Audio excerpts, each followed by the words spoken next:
안녕하세요, 최재현 변호사입니다. 지금도 야근하고 있습니다. 오늘 좀 많이 늦었습니다. 11시 26분. 왜 이렇게 이 시간까지 일을 하느냐. 그러게요, 이제 연말에 아마 이 방송이 나갈 때는 아마 새해가 밝았을 겁니다. 새해에 바뀌는 법률, 제도, 나름 변호사니까 이런 것도 한번 알려드려야 되지 않을까.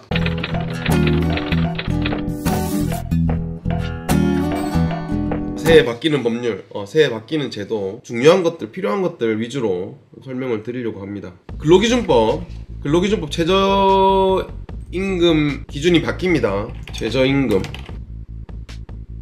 네, 여기 있다. 최저임금 2022년 최저임금은 9,160원. 올해 2021년 기준으로 봤을 때보다 한 5% 정도 올랐다고 하네요. 월에 209시간 근무한다는 기준으로 계산하면 191만원이다. 사업주분들 최저임금 기준 바뀌니까 여기 맞춰가지고, 그리고 그 상여금 이런 것들은 그 최저임금 범위에 상여금, 복리후생비가 이제 포함됩니다. 해서 기존 월급 외에 이제 상여금까지 지급되고 있었다면 그 상여금 포함해서 최저임금 계산하면 될 것 같습니다. 공휴일은 이제 유급 휴일입니다. 유급 휴일 기본적으로. 근로기준법 제55조의 휴일에 대해서 규정이 되어 있습니다. 근데 사용자는 근로자에게 대통령령으로 정하는 휴일을 유급으로 보장하여야 한다. 대통령령으로 정하는 휴일이란 뭐냐면 대체로 이제 빨간 날, 이제 관공서 노는 날은 휴일이다. 이렇게 생각하시면 되고, 올해까지는 30명 이상 300명 미만 근로자 사업장에서만 휴일을 유급으로 보장했는데, 이제 해 바뀌면 5인 이상 사업장에서도 적용이 된다는 거죠.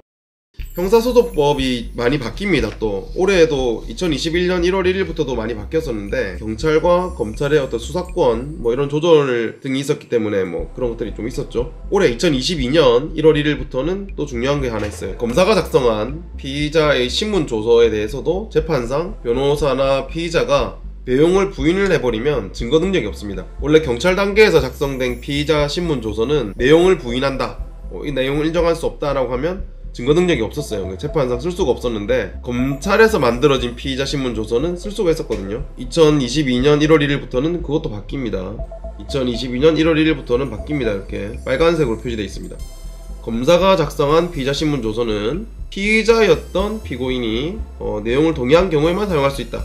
내용을 인정할 때 한해서 증거로 사용할 수 있다. 그러니까 내용을 인정 못하겠다 라고 해버리면 그 검사가 작성한 피의자 신문조서는 증거로 사용할 수 없습니다. 물론 이제 다른 여러가지 증거로 쓸 수 있는 이런 것들이 있는데, 어려운 부분은 변호사하고 상담을, 또 이런 부분이 있다. 형사소송법에 이런 게 바뀌는 게 있다. 이 정도만 알고 계시면 될 것 같습니다. 미성년자 성폭력 피해자 진술 위헌 봅시다. 여기 있네요. KBS 뉴스 7일 전에 위헌 난 건데, 이제 미성년자 성폭력 피해자 진술 영상 증거 인정은 위헌이다. 무슨 말이냐면, 말이 어렵죠. 성폭력 특별법이 있어요. 미성년자들이 이제 피해자인 경우에 수사 과정에서 진술하는데, 또 재판 과정에서 그 자기 진술에 대해서 증언까지 하러 나오게 되면 사실 재판 나가는 게 굉장히 무서울 수 있잖아요. 또 재판에 나온다는 것 자체가 2차 피해일 수도 있어요. 미성년자인 경우에는 영상 녹화를 하면서 피해자가 수사 과정에서 진술을 했으면, 신뢰할 수 있는 사람이 영상 녹화할 때 옆에 있었으면 그 신뢰 동석했던 사람이 이 미성년자가 피해 진술한 게 맞다라고 하면은 피해자가 굳이 법정에 나오지 않아도 진술 내용 영상 녹화나 진술 요 부분은 증거 능력이 인정이 됐거든요. 근데 이 부분은 이제 헌법재판소에서 위헌이라고 한 거예요. 이 규정이 가해자죠. 피고인 입장에서는 반대 신문도 할 수 있고, 피해자의 진술에 대해서도 탄핵할 수 있는 부분도 있어야 되는데, 네 말이 틀렸다 맞다라고 대질 신문을 하거나 그렇게 할 수가 없는 거죠. 방어권을 침해받는다, 피고인이. 사실 좀 어렵습니다.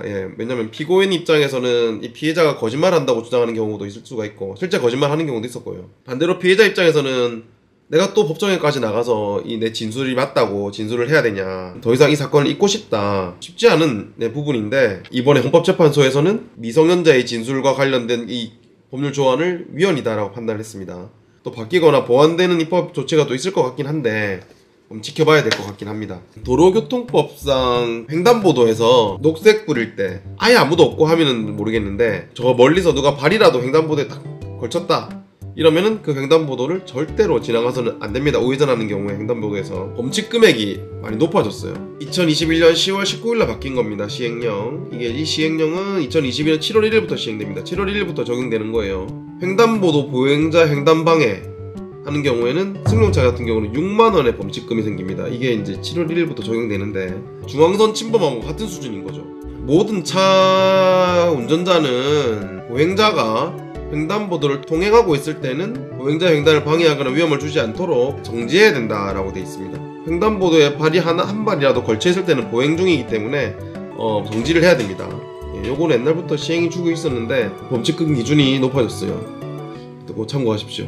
그리고 끝으로 제일 중요한 거, 중대재해처벌법 시행이 2022년 1월 27일이죠. 이거 굉장히 중요합니다. 중대재해처벌법이라고 약칭하기도 하는데 그 건설 현장 아니면 토목 현장 이런 이제 큰 어떤 이제 공사 현장에서 중대재해가 발생했을 때 처벌하는 규정이거든요. 중대재해처벌법은 이런 중대재해가 생겼을 때 사업주를 처벌할 수 있게 만들어져 있는 규정입니다. 5명 이상인 경우의 사업장에서는 적용되는 거죠. 이 법에서 제일 중요한 규정이 도급을 주거나 용역을 주거나 한 경우에도 사업주나 책임자들은 이 안전관리 운영 책임이 있는 거예요. 중대산업재해가 발생하지 않도록 조치를 해야 됩니다. 조치 안 한 경우에는 형사처벌을 받게 됩니다. 굉장히 크죠. 도급을 받은 회사의 근로자가 사고가 난 경우에도 맨 처음 원청기업 회사의 사업자도 안전 조치 의무나 주의 의무를 다하지 않으면 처벌받을 수 있다. 이 법이 이제 막 시행될 거기 때문에 판례가 있지도 않고 규정이 모호한 부분도 좀 있습니다. 해서 정말 안전 조치 의무를 최대한 열심히 성실히 해야 됩니다. 그리고 어느 정도의 안전 조치 의무를 해야 이 사업자로서 또 경영 책임자로서 책임을 지지 않느냐가 요즘 큰 쟁점이고 화두인데 구체적인 사안에 따라서 자문을 받아보실 필요가 있습니다. 최근에 어디 이제 다른 곳에 가서 강의도 하고 했는데 이 중소업체들은 대비가 너무 안 돼 있어요. 어떤 법률인지도 모르는 경우가 많습니다. 그래서 이 법이 시행됐을 때 문제가 많이 생길 것 같다라고 생각을 하고 있습니다. 큰 사업장을 운영하고 계신 분들은 내 사업장에 이제 있는 하도급 업체에 관련해서도 안전주의 의무를 더 철저히 할 필요가 있습니다. 건설이나 이런 것뿐만 아니라 어느 사업 현장에서라도 이런 문제는 발생할 수 있는 거죠. 그렇습니다. 요 정도 설명드리면 되겠네요. 새해에 이렇게 바뀌는 것들, 주의해야 될 것들 있습니다. 먼저 인사부터 드렸어야 되는데 해가 바뀌었습니다. 2022년 이민년을 맞아서 새해 복 많이 받으십시오. 또 새해에도 유튜브 열심히 구독해 주시고 저도 유익한 내용, 재미있는 내용, 그리고 도움이 되는 내용으로 영상을 많이 올릴 수 있도록 노력하겠습니다. 새해에도 복 많이 받으시고 항상 좋은 일만 가득하십시오. 감사합니다.